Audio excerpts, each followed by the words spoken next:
వాల్మీకి మహర్షి జయంతిని సెలవు దినంగా ప్రకటించాలి. వాల్మీకుల దశాబ్దాల న్యాయమైన డిమాండ్ ఎస్టీ పునరుద్ధరణ అంశానికి చట్టబద్ధత కల్పించాలని వీఆర్ఎస్ఎస్ వాల్మీకి రిజర్వేషన్ సాధన సమితి వ్యవస్థాపక అధ్యక్షులు పొదల నరసింహులు రాష్ట్ర ప్రభుత్వాన్ని డిమాండ్ చేశారు. అక్టోబర్ నెల 17వ తేదీన జరగబో వాల్మీకి జయంతిని రాష్ట్ర సెలవు దినంగా ప్రకటించి వాల్మీకులను ఎస్టీ జాబితాలో చేర్చేలా వెంటనే చర్యలు చేపట్టాలని వాల్మీకి రిజర్వేషన్ సాధన సమితి అధ్యక్షుడు పొదల నరసింహులు ప్రభుత్వాన్ని డిమాండ్ చేశారు.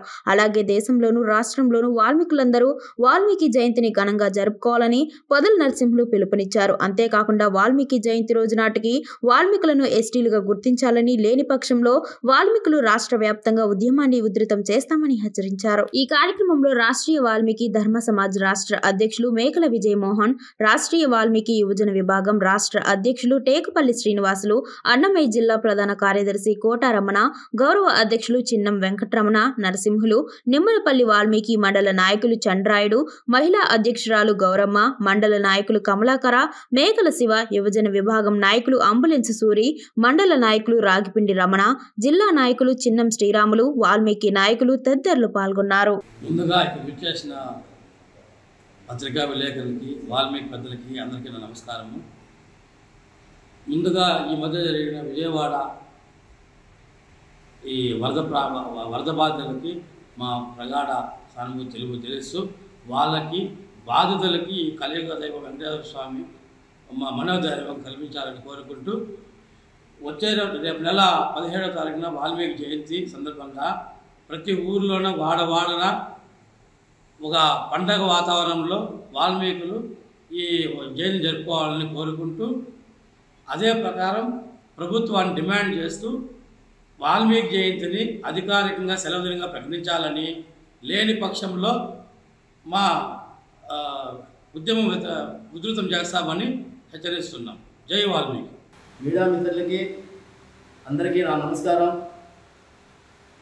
రేపు నెల 17వ తేదీన వాల్మీకి జయంతి సందర్భంగా సెలవు దినంగా ప్రకటించాలని చెప్పి ప్రభుత్వాన్ని కోరుతున్నాం. అదేవిధంగా ఒక రామం చరిత్ర రాసిన వాల్మీకి మహర్షిని మర్చిపోతున్నారు కేంద్ర ప్రభుత్వం అయితేమి, రాష్ట్ర ప్రభుత్వం అయితేమి. అదే కేంద్ర ప్రభుత్వంలో అక్కడ అయోధ్యలో రాముని నిర్మించడానికి అఘోరాలు కూడా ఎంతోమంది ఫైట్ చేసి ఎంతోమంది చనిపోవడం జరిగింది. అదే రాముని చరిత్ర రాసిన వాల్మీకి మహర్షి కూడా అక్కడ ఎయిర్పోర్ట్లో కూడా వాల్మీకి ఎయిర్పోర్ట్ అని చెప్పి పెట్టడం జరిగింది. ఆ కేంద్ర ప్రభుత్వానికి మా ధన్యవాదాలు తెలుపుకుంటున్నాం. అదేవిధంగా 17వ వాల్మీకి జయంతి రోజు ఖచ్చితంగా వాల్మీకి సెలవు దినంగా ప్రకటించాలని చెప్పి మేము డిమాండ్ చేస్తున్నాం. అదేవిధంగా రాష్ట్ర వ్యాప్తంగా ఉన్న వాల్మీకులంతా కూడా 5 జిల్లాలో ఎస్టీలు గాను 8 జిల్లాలో బీసీలు కానీ కొనసాగుతూనే ఉన్నారు. కానీ ఏ రాష్ట్రం వచ్చినా కూడా మేము రాగానే వాల్మీకులు ఎస్టీ చేస్తామని చెప్పి ప్రతి రాజకీయ పార్టీ మామూలు వాల్మీకులు మోసం చేస్తూనే ఉన్నాయి. కావున కంపల్సరీ ఈసారి జయంతి రోజున వాల్మీకి సెలవు దినం ప్రకటిస్తూ అదేవిధంగా వాల్మీకులు ఎస్టీ కావాలని చెప్పి ఈ సభలో తెలియజేస్తున్నాం. అదేవిధంగా మన ప్రతిపక్షము వైఎస్ఆర్ పార్టీ అయితే 4 జిల్లాల్లో ఎస్టీలుగా చేస్తాము అని చెప్పి అప్పుడు చెప్పడం జరిగింది. అదేవిధంగా 5 జిల్లాల్లో మామూలుగా ఎస్టీలుగా ఉంది. ఇప్పుడు 8 జిల్లాలు 4 జిల్లాల్లో ఎస్టీలుగా చేస్తామని చెప్తారు. కానీ ఇప్పుడు 3 రాజధానులు ఎట్లా కట్టారో ఆ విధంగా వాల్మీకులు విభజించి పాలించేదానికి ఆ పార్టీ జరిగింది. ఆ పార్టీకి జరిగిన అన్యాయం ఇప్పుడు కూడా కోరుకోలేకపోతున్నారు. గుర్తు పెట్టుకోవాలి వాల్మీకి సత్తా ఏమేమి. ఎందుకంటే ఈసారి కూటమి ప్రభుత్వానికి మేము ఖచ్చితంగా ప్రతి జిల్లాలో కూడా వాల్మీకులంతా కూడా తెలుగుదేశం పార్టీకి అయితేమి, జనసేన పార్టీకి అయితేమి, బీజేపీ పార్టీకి అయితేమి వర్క్ చేయడం జరిగింది. మా లీడర్లందరినీ గెలిపించుకోవడం జరిగింది. ఎందుకంటే వాల్మీకులు నమ్మి మీరు ఎస్టీ చేస్తారని చెప్పి కూడా మేము తలుచుకుంటున్నాం. అదేవిధంగా 17వ సెలవు దినంగా ఖచ్చితంగా ప్రకటించాలి. లేని పక్షంలో ఖచ్చితంగా ఉద్యమాలు ఉధృతం చేస్తామని చెప్పి ఈ సమాధానం చేస్తున్నాం. అదేవిధంగా లాస్ట్ మూమెంట్ లో ఎలక్షన్ ముందు వచ్చి 6 నెలలు 7 నెలలు ఉండగా మేము చేస్తాము ఈసారి వస్తే ఒప్పుకోము. ఇప్పుడు నుండి మీరు ఖచ్చితంగా కేంద్ర ప్రభుత్వం మాట్లాడండి, రాష్ట్ర ప్రభుత్వం అసెంబ్లీలో మాట్లాడండి.